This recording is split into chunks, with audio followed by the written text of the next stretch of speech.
Korupsi adalah persoalan besar, pelik, dan kronis dalam tubuh bangsa Indonesia yang menyebabkan rakyat menderita dan perekonomian menjadi terguncang. Korupsi dapat terjadi karena adanya pengabaian terhadap 5 sila dalam Pancasila. Untuk mengatasinya, maka diperlukan kesadaran masif dan kolektif untuk mengimplementasikan nilai Pancasila dalam lingkungan keluarga, masyarakat, institusi pendidikan, dan negara. Unsur strategis ini dapat memainkan peranan yang baik dalam fungsi pencegahan maupun penindakan-tindakan pidana korupsi. Dalam mengatasi korupsi diperlukan apresiasi dan sanksi yang tegas sehingga keinginan memberantas korupsi di Indonesia dapat tercapai. Konteks mengatasi persoalan korupsi, implementasi nilai Pancasila dapat dimulai dari kehidupan keluarga dengan membiasakan kewajiban menjalankan ajaran agama, sehingga mampu menjadi benteng moralitas dan garda terdepan dalam menilai sebuah perbuatan baik buruk maupun benar salah kelak di mata Tuhan Yang Maha Esa.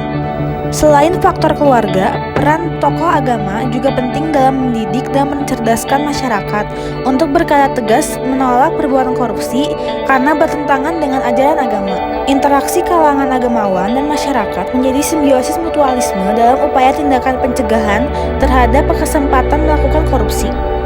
Dalam menciptakan nilai kemanusiaan yang adil dan beradab, keluarga dapat saling mengingatkan anggota keluarga lainnya bahwa perbuatan korupsi merusak keadaban. Sejak dulu, bangsa Indonesia dikenal ramah, jujur, bertanggung jawab, dan suka gotong royong. Nilai itu harus terus ditumbuhkan kepada anggota keluarga bahwa kejujuran adalah modalitas menciptakan kepercayaan dalam berhubungan dengan orang lain. Sementara lingkungan sekitar, dalam hal ini tokoh masyarakat dapat mengimplementasikan nilai dalam sila kedua dengan mengajak masyarakat di lingkungannya dengan memberikan keteladanan jujur dalam berbagai kegiatan di lingkungannya, terutama mengenai transparansi keuangan. Pembelajaran dalam keluarga dan masyarakat dapat diteruskan penyelenggara negara dengan menampilkan keteladanan tokoh yang terbukti sukses menerapkan perilaku anti korupsi. Bagaimanapun, korupsi bagaikan kata pepatah, nilas titik rusak susu belanga. Satu orang manusia Indonesia melakukan korupsi, maka dampaknya dirasakan oleh seluruh masyarakat Indonesia.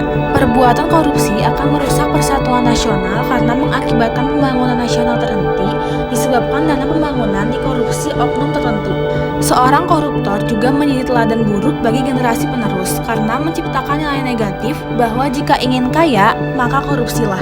Sila keempat sejatinya dapat dimulai dengan keterlibatan aktif para aktor demokrasi, dalam hal ini lembaga eksekutif, legislatif, dan yudikatif yang masing-masing sudah diberikan kepercayaan oleh rakyat untuk mengelola negara sesuai kewenangannya. Tindakan-penindakan penting dijalankan dengan menangkap dan menghukum para pelaku korupsi di 3 lembaga tersebut. Tapi tak kalah penting bagaimana mencegah tindakan korupsi melalui penerimaan gaji yang layak, apresiasi terhadap sosok personal yang anti korupsi, meningkatkan kesadaran anti korupsi melalui berbagai kegiatan partisipasif yang aktif di 3 lembaga tersebut. Menciptakan nilai keadilan sosial menjadi elemen penting dalam kehidupan masyarakat Indonesia. Sebab keadilan sosial adalah harapan dan cita-cita bersama seluruh masyarakat Indonesia. Dalam mendorong keadilan sosial, maka negara harus berusaha keras melalui lembaga negara mendorong pertumbuhan ekonomi dan memaksimalkan anggaran negara untuk kepentingan rakyat.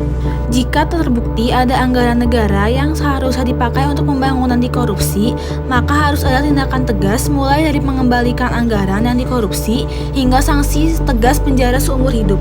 Selain keluarga, lingkungan masyarakat dan negara, elemen penting dalam mengimplementasikan nilai Pancasila lainnya adalah lingkungan pendidikan. Selama ini, institusi pendidikan sudah memiliki beberapa mata pelajaran atau mata kuliah yang cukup memenuhi standar menekankan angka korupsi seperti agama dan pendidikan Pancasila dan kewarganegaraan. Bahkan beberapa kampus menerapkan mata kuliah anti korupsi.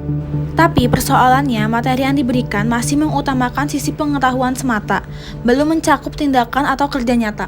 Maka diperlukan sebuah kebijakan agar materi atau bahan ajar menampilkan kesuksesan negara yang menjalankan kebijakan anti korupsi, teladan tokoh bangsa anti korupsi, ancaman sanksi sosial kepada koruptor yang semuanya berangkat dari sila yang terkandung dalam Pancasila.